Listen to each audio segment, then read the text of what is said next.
I didn't realize I was letting a shadow into my life. Not at first.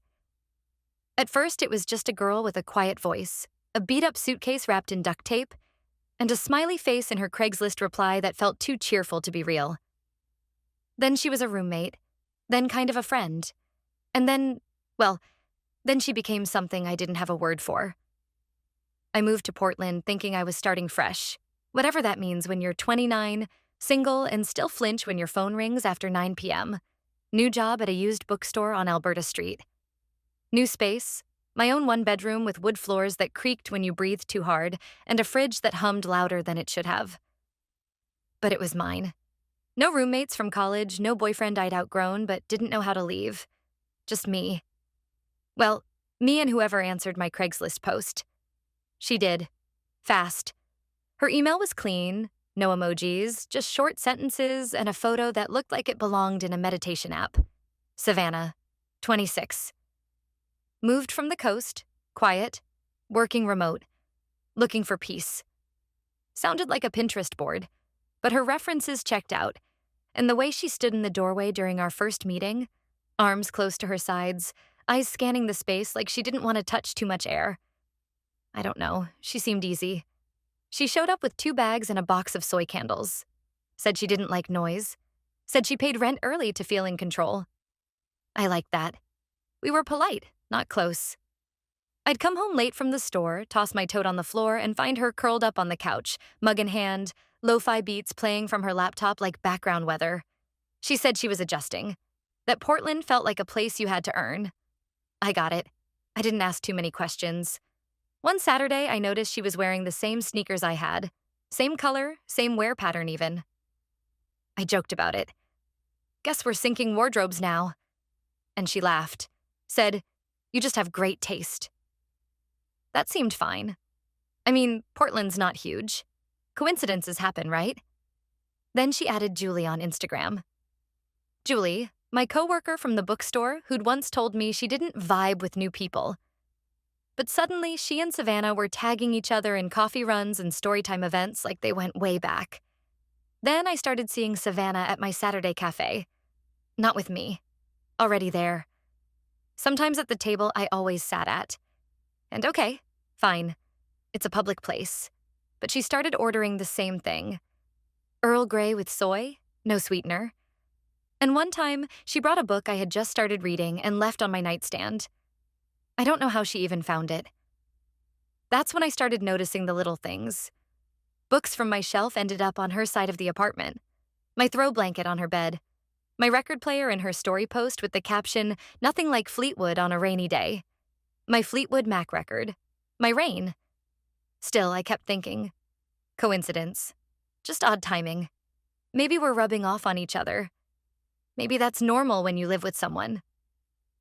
Then, one morning, at my favorite coffee spot, the barista smiled and said, "No red scarf today?" I blinked. "What red scarf?" He laughed. "The one you always wear? The one with the little fringe?" I'd never owned a red scarf in my life. It sat with me all day, like a song lyric stuck wrong in your brain. Something about it didn't feel funny. Something about it felt off. That night, I opened our shared bathroom cabinet and saw my face wash, my expensive brand I kept hidden, half empty on her shelf. I didn't say anything. I didn't confront her. I just shut the door gently and sat on the edge of my bed with my shoes still on. Was I being paranoid? Or was I just now realizing that someone had been studying me? Not casually, not accidentally, but carefully, like she was learning a role. It started with the jeans. Not just similar ones. No, the same cut, same brand. Even the frayed spot near the back pocket that I'd stitched up months ago and assumed was unique to mine. Then came the boots. The hoodie I thought I'd lost. The exact way she rolled the sleeves on her flannel shirt when it got chilly in the mornings. It wasn't copying. Not anymore. It was wearing me. When I finally asked, gently, casually, over Sunday tea, she looked up with this soft little laugh and said, "Oh, I thought it was the house hoodie. It's so cozy." That word again. Cozy. She used it like a shield. Like if something was cozy enough, it couldn't be weird. I didn't push. I just nodded. maybe even smiled and added a splash of almond milk to my tea like it didn't taste like static. Then, a few nights later, I stumbled on her Instagram. Not the account she'd followed me from. Another one. No last name, low followers, barely any captions, but the pictures. I knew those angles. The window in the hallway with the paint chipped in one corner, the one I'd posted 6 months back. The stack of used poetry books I kept by the reading chair. Even the way she held her mug with both hands. Who takes photos of that? Who posts it, trying to look like someone who's just effortlessly thoughtful? It felt wrong. Not illegal, not violent, just off. Off in a way I couldn't name out loud without sounding like a lunatic. Then there was Daniel. We met at a used book fair on Hawthorne. He bumped into me, literally, and apologized so many times I had to ask if he'd read too many Austen novels. He was kind, a little awkward. He listened more than he talked and called his mom once a week without fail. It was the kind of relationship you don't brag about online, but build quietly, in routines and shared snacks and inside jokes about how every single chair in my bookstore is somehow broken. Savannah asked about him once. Too neutrally. Too soon. "That guy from the fair, is he your boyfriend?" She said, like she hadn't already seen us on our third date. Then she started showing up more. Randomly. At the coffee spot we liked, at Powell's, at the bench in Laurelhurst Park where we sat after the rain, watching ducks waddle like tiny divorce lawyers. One afternoon, Daniel chuckled and said, "She's funny, your sister, right?" I laughed. Yeah. But something in my stomach tightened, a slow twist that didn't untangle even after he kissed my cheek goodbye. I didn't have a sister, and she wasn't funny. A few days later, I walked into the kitchen and her laptop was open on the counter. I swear I wasn't snooping. I just wanted to move it so I could chop onions. But there it was. A document titled, Emily's Social Patterns. Open. Like she'd been reading it that morning. I clicked. It was a list. A full list. My favorite phrases, the jokes I reused, the way I played with my necklace when I was lying, how often I left my phone in the fridge. Twice, if we're counting. Notes about what made me laugh. What made me shut down. How I folded my laundry. The way I greeted Julie when I was tired versus when I was excited. I took screenshots. Quietly. Flash drive, tucked into my work tote. I didn't say anything. Because what would I even say? "Hey, I think you're building a behavioral dossier on me. Just curious. Is it for an audition?"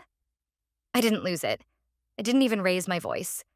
I just smiled tighter than I should have and moved her laptop 2 inches to the left. And still, I didn't kick her out. Part of me kept telling myself she was lonely. That maybe she didn't mean it like that. That grief can make people cling to the shape of others when their own feels like it's unraveling. But part of me, deep, quiet, honest, wondered if I was just afraid of what she'd become if I made her leave. Or worse, what I might become if I stayed. Technically, we were still roommates, but I'd started living like I was hosting a stranger I couldn't kick out. I pulled my photos off the hallway shelf. Little things that made it mine, like the Polaroid from my cousin's wedding, the picture of me in front of the bookstore at night, hair in the wind. I changed the Wi-Fi password and didn't mention it. I kept my plans vague, stopped narrating my schedule out loud like I used to. I even locked my journal in the bottom drawer of my dresser. Not because I thought she'd read it, but because I knew, deep down, she already had. At Julie's birthday party, I stood near the sink nursing a flat beer when I heard Savannah telling a story in the next room. It was about getting lost in a bookstore as a kid, how she cried in the poetry section until a clerk found her beside the Sylvia Plath shelf. Which would have been harmless. Except that was my story. Word for word. I'd told it to Julie over lunch 3 months ago. And now she was laughing like it had always been Savannah's. I didn't interrupt. I didn't walk in.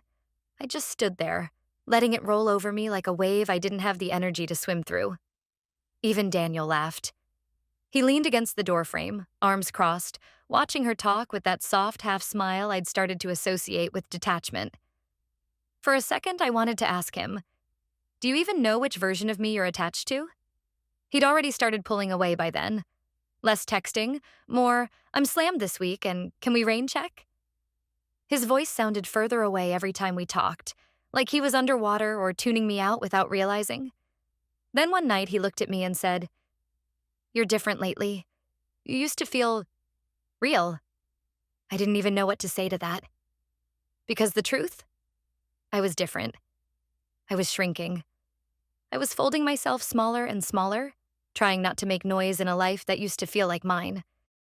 After that night, I went back and found Savannah's alternate Instagram again, the hidden one. This time it wasn't dormant. She'd been posting regularly, carefully curated images of coffee mugs by windows, my favorite bookstore with a caption about literary escape, even a photo of the exact thrifted armchair in my bedroom. The same filter I used, the same mood I tried to create when I posted it 2 years ago. And the comments, "You're such a vibe. This feels so you." But it wasn't her. It was me. Then came the post that made my stomach drop. A selfie. In my dress. On my bed. Same bed sheets, same lamp in the corner, same pose I'd used in a photo from last summer that I'd since deleted. And the caption? "Sundays like this are sacred." That was my caption. Word for word. Except no one knew that. No one but me. I didn't cry. I didn't scream. I just sat down on the kitchen floor and stared at my phone for 10 minutes like it might blink first. That's when I realized this wasn't about imitation anymore. This was about erasure. She wasn't borrowing from me. She was replacing me, and the worst part was I wasn't sure anyone noticed. The next day, I decided to talk to her.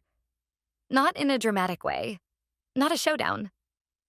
I just wanted to ask, why? But when I sat down at the table, before I could open my mouth, she looked up from her granola and said, "Hey, would you mind if I took your Saturday shift at the store?" Julie asked if I could help. Like it was already hers. Like I should have known. And suddenly it all clicked. She didn't think she was copying me. She genuinely believed she was me. That she had earned it. That I was just one stop on the way to her final draft. I nodded. I smiled. And that night I started collecting. Screenshots, photos, backed up Instagram stories. I recorded a voice memo every night before bed. What she wore, what she said, the way she greeted me using phrases I hadn't said in weeks. I kept it all on a flash drive taped to the back of a poetry anthology on my shelf. Just in case. Just in case I needed proof I'd existed. Because, yeah, at the time I still thought I was in control. But maybe I wasn't. Maybe by the time I noticed, I was already the copy. Julie didn't know. I mean, how could she? But when she sent out the invite to our store's quarterly mixer and added +1's welcome, I didn't expect to be the one quietly replaced. She texted me the morning of, "Hope you're feeling better. Savannah said you're under the weather, so she's coming in your place." My throat went dry. I hadn't said anything to anyone, let alone that I was sick, because I wasn't. I just hadn't responded to the group text. And somehow that opened the door. Savannah showed up to the event like it was hers. She wore the navy dress I'd worn last year, the one with the broken zipper that only closes if you lift the fabric just right. She made the same sarcastic comment I made months ago about our manager's karaoke playlist. "If he hits Bon Jovi, I'm leaving." I saw it later in a tagged video, except I wasn't the one tagged. She laughed just like me, tilted her head the same way. When someone handed her a mic, she said, "Don't tempt me, I'll do Alanis." And they loved her for it. One of the newer girls called her M. I paused the video, rewatched it, thought maybe I misheard. But I hadn't. And then 2 days later, I heard it again at work. At work, I was shelving the new fiction when a voice from the register called out, "Hey, Em, got any recs for something dark but not too depressing?" And Savannah, without hesitation, turned and answered. Daniel was already gone by then. I didn't realize it right away because it wasn't dramatic. No big fight. Just quiet. First the texts slowed down, then they got vague, then came the unread messages, the missed calls. When I checked, yes, I checked, he was following Savannah's account. He'd liked her last 8 posts, commented on 2. One said, "You've got the warmest energy." I'd heard those exact words before. He'd said them to me, on our 3rd date, over lemon tea and a weird cookie that neither of us could finish. There's a particular kind of ache that comes with realizing someone's affection wasn't for you. It was for your echo. And worse, that the echo had gotten louder than the original. Then came the email from my landlord. We received your request to transfer the lease. Please confirm your move-out date. I hadn't requested anything, but someone had. Under my name. It didn't take a genius to guess who. I scrolled further. The timestamp matched the same week I'd started sleeping with my door locked. The same week I stopped brewing coffee in the mornings because even the smell made me feel invaded. So I left. I packed a duffel bag. Just the basics. Laptop, journal, flash drive, charger, a few sweaters. I found a listing in Selwood, a quiet room above a retired art teacher's garage. Marcy had cats, 3 of them, all overweight and half-blind. She didn't ask questions. I didn't offer answers. I left a note in our apartment, a single sentence written on the back of a Trader Joe's receipt. Live however you want, just not with me. And I meant it. I didn't slam the door. I didn't even look back. I just kept walking. A few days in, the notifications started. Unrecognized login attempt. Password reset requested. Then another. And another. I changed everything. Email, recovery questions, phone number. I even reset my app permissions and deleted anything I didn't recognize. But there was one entry I couldn't erase. My name. I went to the police. I brought a printed log, outlined the attempts, the overlap, the impersonation. She's using my name, I said. She's logged into my life. The officer looked bored, said something about civil court, told me to consult a lawyer. I left with a pamphlet and the kind of numb frustration that makes your teeth hurt. You ever feel like you're being erased while people watch and shrug? That night, in my new room, I sat on the floor. No furniture yet.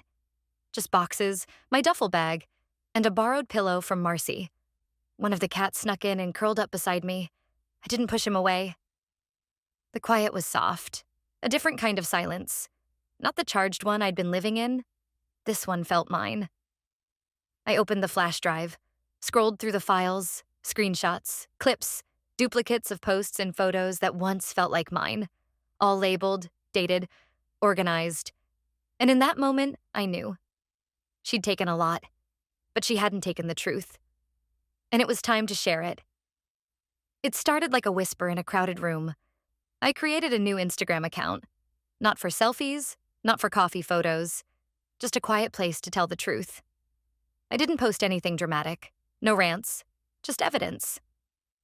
A picture of the blue sweater that had gone missing from my closet 6 weeks ago, now worn in one of her selfies. Screenshots of our old text exchanges, her Google Docs where she outlined character notes in a document titled Emily's Cadence. Even comments she left under photos of my friends. I blurred faces. I didn't name her, not right away. I let the pieces speak first. The account gained followers fast, mostly mutuals, people who had followed both of us, probably out of politeness. Now they were commenting. Some messaged me privately. Wait, is this real? I thought you were exaggerating when you said she was intense. A few people defended her, said I was being cruel, that I was turning private moments into ammo. But I didn't care. The truth wasn't cruel. The truth was oxygen. Savannah disappeared from the apartment 2 days later. She didn't text. She didn't block me. She just left. The only thing she did leave behind was a single envelope tucked under my old cutting board. It held a folded piece of notebook paper. You've ruined my chance to start over, it read. You've taken away the one thing that gave me meaning. There was no signature, just my name, written in her handwriting. I stood there for a long time, holding it like it might catch fire in my hands. Then the email came, from HR. We're sorry, but your background check has returned with multiple inconsistencies. Please contact us to clarify your records. I reread the message 5 times. I hadn't applied for any job recently. I hadn't listed references. But she had, under my name, with my resume, with a scanned copy of my degree. I started sweating. I checked LinkedIn. Nothing. I Googled the job title. And there it was, a small public library in the suburbs, staff bios listed online. There she was, my name, her face. I called them. The voice on the other end of the line was polite, confused, then quiet. They said she's been working here for 2 weeks, they said. Wait, are you saying she isn't who she claimed to be? I sent the proof. All of it. The screenshots, the edits, the side-by-side posts. I got an auto reply 2 hours later. We've opened a formal review. And that night, for the first time in a long time, I cried until I fell asleep. I went to the police again. This time with a real file. A printed, organized binder full of everything. Dates, visuals, comments, matching timestamps. The officer this time didn't brush me off. He took the report, asked questions, told me this met the criteria for identity theft. A case number was assigned. Something real. Something that wouldn't disappear in a DM or a story post. Something I could point to and say, see? I wasn't imagining it. I sat at my desk that night, fingers hovering above the keyboard, wondering what else I hadn't thought to protect. My old Gmail? My health insurance account? My Spotify? I started going through them one by one, locking them down, changing passwords, enabling two-factor where I could. It felt like closing windows in a storm you never saw coming. Too late to stop the wind, but maybe enough to keep the roof. Then I checked my bank. No new charges. But even that didn't reassure me. Because the violation wasn't about money. It was about self. She hadn't robbed me in the usual ways. She robbed me of ownership, of identity, of being able to look at my own reflection without wondering if someone else had already posted it with a better filter. Some of my friends stopped reaching out. I think they didn't know what to say. Maybe they thought I was being dramatic, or maybe they just didn't want to pick sides. One person messaged, "This is too weird, I can't handle the drama," and then blocked me. That hurt more than I expected. But others stayed, quietly. A few would like my posts. One sent a photo of her holding up a sign that said, "I believe you." I cried again, not because of sadness, but because of recognition. It's strange. What really saves you sometimes isn't justice or clarity or resolution. It's someone else saying, "Yeah, I saw that too." Like confirmation that your reality isn't warped, that you're still tethered to the ground. By the end of the week, the library updated their website. Her name was gone. Her photo too. I checked the cached version just to be sure I wasn't hallucinating. But it was real. And then I got the call. "She's been let go. We appreciate your patience." That was it. No apology, no questions, just deletion. And it should have felt like closure. But it didn't. It felt like watching someone else's account get banned while yours still shows up in the search results with a shadow profile attached. So I posted one last thing on my new account. Not evidence this time, just a caption. "She stole my story, but I'm the one still telling it." And for the first time in months, I actually believed it. I went back for one reason. There was a single box I'd forgotten, tucked behind the closet, behind the coats neither of us wore. The apartment still smelled like that candle she always lit. Sandalwood and something else. Synthetic and cloying, like a memory trying too hard to stay sweet. I told myself I was there for closure, not curiosity. But when I walked into my old room, I knew neither of those things were true. The scent hit me first, then the silence. And then, on the desk, like it had been left in plain sight on purpose, a flash drive. I held it in my hand for a long time before opening my laptop. Part of me expected it to be blank. Another part feared it wouldn't be. What I found made my stomach turn. There were videos. Every day she'd recorded herself. In my clothes, saying my phrases, mimicking my posture, repeating my gestures like she was rehearsing for a role I didn't know I'd auditioned for. The files were labeled by date, meticulously sorted. In one, she was wearing the yellow cardigan I'd thought I'd lost, sitting in my desk chair, speaking softly to the camera. "Hey, I'm Emily. I work at a bookstore in Northeast. I drink too much peppermint tea. I forget where I put my keys." Word for word. It wasn't parody. It wasn't even obsession. It was reconstruction. Frame by frame, like she was rebuilding me from the inside out, one copied sentence at a time. I didn't send it to the police. I didn't upload it anywhere. I didn't even tell Marcy, even though she'd asked about the case more than once. I just backed it up, labeled the folder, closed the drive, and placed it at the back of my drawer under some paperwork and a pair of mismatched socks, because I wasn't sure what scared me more, that she'd made the videos, or that a part of me understood why. I moved again. Not far, but far enough. New neighborhood, new name on the work badge, no social media, no forwarding address. I wasn't hiding. I just didn't want to be found. I chose a neighborhood where no one knew me. Not Emily, not Em, just the woman who bought the same almond milk every Sunday and returned library books early.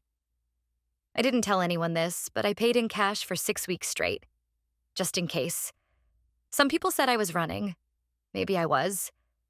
But I know what it really was. I chose to be someone again. Not the edited version she built from my fragments. Not the version shaped by mirrors and performance. Just me. Quiet. Real. Reassembling. Still, I'd be lying if I said I never looked over my shoulder. Every time I hear a laugh that sounds like mine, or see a coat that looks too familiar, I feel my spine tighten. Once I walked into a cafe and saw a woman wearing boots just like mine used to be. Same scuffs, same laces. My heart stopped. It wasn't her. But for a second, I couldn't breathe. I don't expect her to come back. Not really. But sometimes I still feel like she's just one browser tab away. That she's out there, waiting, watching, practicing. But now, I have the folder. The one that holds it all. Not out of revenge, not even protection. Just proof of what happened, of what was real. Some nights I dream of her, not in the way you'd expect. Not nightmares, not confrontations, just mundane things. I'll be walking through the aisles of the bookstore and she's there reading the same page I'm on. Or she's sitting in the old coffee shop scribbling in a notebook, wearing a scarf I forgot I even owned. In the dreams, I never say anything. I just watch. And when I wake up, there's this hollow pit in my chest, like I've lost something again, even though she's gone. The strange thing is, I don't hate her. I thought I would. I thought I'd fantasize about revenge, about watching her explain herself to a judge, about hearing someone finally say what she did was wrong. But all I really feel now is distance. Like she belonged to a chapter that got torn out, and I'm left holding the pages without knowing where they fit. It's hard to explain to anyone who hasn't lived it. Identity theft sounds like numbers, accounts, credit cards. It doesn't sound like your laugh, your voice, your rhythm. Sometimes I sit in the little armchair by my window, sipping something warm and scroll through that folder. Not out of fear, not even to remind myself, just to feel anchored. It's a map, in a way. A record of how far someone was willing to go to be me, and how far I had to go to be myself again. I never thought I'd say this, but there's something powerful about having your life documented like that. Not in selfies or posts, but in evidence. In proof that your version of yourself was real enough to steal. My coworkers don't know the story. They just know I'm quiet and polite and never miss a deadline. That I prefer paper planners. That I always sit at the same desk even though the others are usually free. That I bring my own tea and never accept shared mugs. That I take the long way home, past the bookstore, but never go in. But I'm okay with that. I like being a mystery now. I like that there are parts of me no one can imitate because no one sees them. I don't post. I don't overshare. I don't explain myself. Not anymore. Because maybe the real me isn't in what I show. Maybe she's in what I protect. It took time to understand that erasure doesn't always come loud. Sometimes it walks in with soft feet, touches your life with borrowed hands, and leaves behind only a version that looks like you, but emptier. And healing? Healing isn't always brave. Sometimes it's just persistence. Sometimes it's reintroducing yourself to silence without assuming it means danger. It's lighting a candle without remembering whose scent it used to be. It's wearing the jacket you used to love, even if you know she wore it too. There are still days when I hesitate before putting on a favorite sweater. Still moments when I wonder if a phrase I say was mine first or hers. Still flashes of doubt when someone compliments me and I freeze. Because what if they're really seeing her version? But then I breathe. I check the folder. I remind myself, no one creates that kind of copy unless the original mattered. That folder is in a safe now. The physical kind, with a metal latch and a fireproof case. I don't open it often, but I know it's there.